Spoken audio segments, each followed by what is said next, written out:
સમાચાર સુરતથી મળી રહ્યા છે। નિલેશ કુંભાણીના સાક્ષી હવે સામે આવ્યા છે। TV9 સાથે એક્સક્લુઝિવ વાત કરી।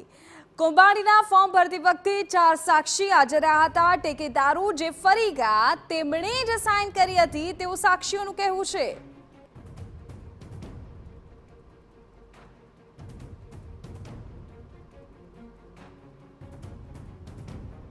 तो सूरतનો આખો મામલો કે જેમાં નિલેશ કુંભાણીનું ફોર્મ રદ થયું આપણે સૌ જાણીએ છીએ, પરંતુ આપને કહી દે કે જે સાક્ષી ત્યાં હાજર હતા તેમની સાથે TV9 એક્સક્લુઝિવ વાત કરી છે।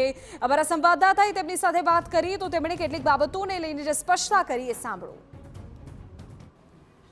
સુરત લોકસભા બેઠકના જે કોંગ્રેસના ઉમેદવાર નિલેશ કુંભાણીનું જે ફોર્મ રદ થયું હતું અને જેમના ટેકેદારો જે છે તેમની સાઇન છે તેમને નથી કરી તે રીતનું એફિડેવિટ કોર્ટની અંદર જે કહી શકાય સુરત કલેક્ટર કચેરીની અંદર રજૂઆત કરી હતી। જ્યારે નિલેશભાઈનું જે ફોર્મ જે છે તે ભરવામાં આવ્યું તે દરમિયાન જે રીતે કે કેટલાક જે સાક્ષીઓ જે હાજર હતા, કેટલાક માણસો જે હાજર હતા તેમની સાથે સીધી વાત કરીશું। નિલેશભાઈનું જે ફોર્મ ભરવામાં આવ્યું, ટેકેદારો જે સહી કરી તે દરમિયાન તમે ત્યાં હાજરી હતી, કઈ રીતે ચર્ચા, શું વાત થઈ હતી?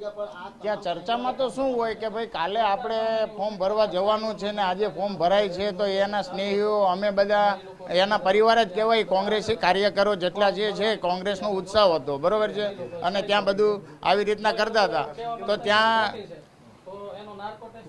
બધા સાક્ષીઓને જે એના ફોર્મ ભરવાના જે વકીલો સાહેબો આવતા હોય છે એ બધા સાઈનો એની રીતના જ કરાવતા હોય છે, બરોબર છે। તો કઈ તારીખે ફોર્મ ભરાયેલું અને કોણ કોણ હાજર હતું તે દરમિયાન? સાક્ષીઓમાં કોણ તારીખે ફોર્મ ભરવા જવાનું હતું અને તે દિવસે વિશાળ રેલી કરવાની હતી, એટલે અમે એ આયોજનમાં હતા। ખેસ છે, પટ્ટા છે, ટોપી છે, જે સાહિત્ય કોંગ્રેસનું હોય છે કે બેનર ક્યાં લગાવવા, ક્યાંથી રૂટ ચાલશે, આવી બધી અમે વ્યવસ્થામાં હતા। અનંત લોકો હતા, બરોબર છે। તો પછી એમાં એ લોકો ફોર્મ ભરતા હતા એટલે અમને બી એવું થતું હતું કે કઈ રીતના આની પ્રોસેસ આવે છે, આ છે તે છે, એટલે અમે ઉત્સાહિતથી જોતા। બીજા કેટલાક લોકો બી હાજર છે। જ્યારે ટેકેદારોનું જે ફોર્મ ભરાયું, ટેકેદારો સહી કરી ત્યારે તમારી હાજરી હતી, શું આખી ઘટના કઈ રીતે બની? લોકો હતા, ટેકેદાર ખરેખર હાજર હતા? 17 તારીખે સમથિંગ 5 થી 6 વાગ્યાનો સમય હતો। આગળ 18 તારીખનું મારે ફોર્મ ભરવા જવાનું હતું અને અમે રેલીના રૂપમાં રેલી કાઢી અને જવાનું હતું, એના કાર્યક્રમમાં હતા। હકીકતમાં તો એવું છે કે આ 4 સાક્ષીની ઓરિજિનલ સાઇન છે તો કલેક્ટર કચેરીને મેં એફિડેવિટ આપ્યું છે કલેક્ટરને, કેમ ખરાઈ કરતા નથી? એની ઓફિસમાં CCTV ફૂટેજ છે, કેમ જોતા નથી? કોણ કોણ હતું જ્યારે ટેકેદારોને? કોણ કોણ ટેકેદારો? જે ભાઈ સાવલિયાભાઈ, કોલડિયાભાઈ, આ બધા સાક્ષી ઓરિજિનલ જ છે, સાઇન ઓરિજિનલ છે। તો એ લોકોએ એફિડેવિટ એ રીતનું કર્યું છે કે અમે સહી કરી નથી, તો તમે બી સાક્ષીના સાક્ષી છો? એફિડેવિટ કરી નથી એવું કહી દે ચાલે ખરું?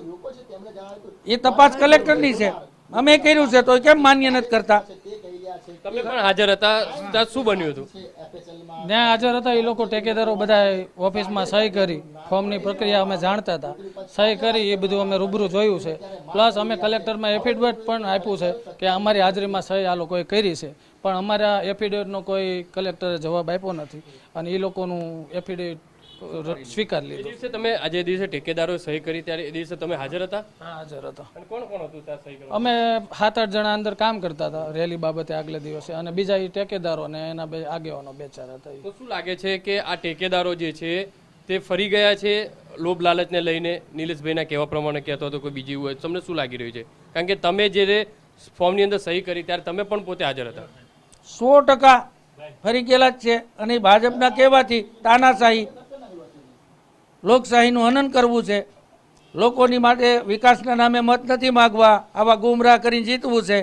જોઈ શકાય છે કે જ્યારે નિલેશભાઈનું ફોર્મ ભરવામાં આવ્યું ત્યારે ટેકેદારો દ્વારા ફોર્મની અંદર જે એફિડેવિટ કરી સાઇન કરવામાં આવી ત્યારે તેમના જે સાક્ષીઓ છે તે કોંગ્રેસના જે કાર્યકર્તાઓ હતા હાજર હતા, તેમના મિત્રો હાજર હતા, તેમના દ્વારા કહેવામાં આવ્યું છે કે જે એફિડેવિટની અંદર જે સાઇનો ટેકેદારો દ્વારા જે કરવામાં આવી છે તે તેમના દ્વારા જ કરવામાં આવી છે, પણ કોઈના ઈશારા ઉપરથી પોતે છે તે એફિડેવિટ કર્યું છે।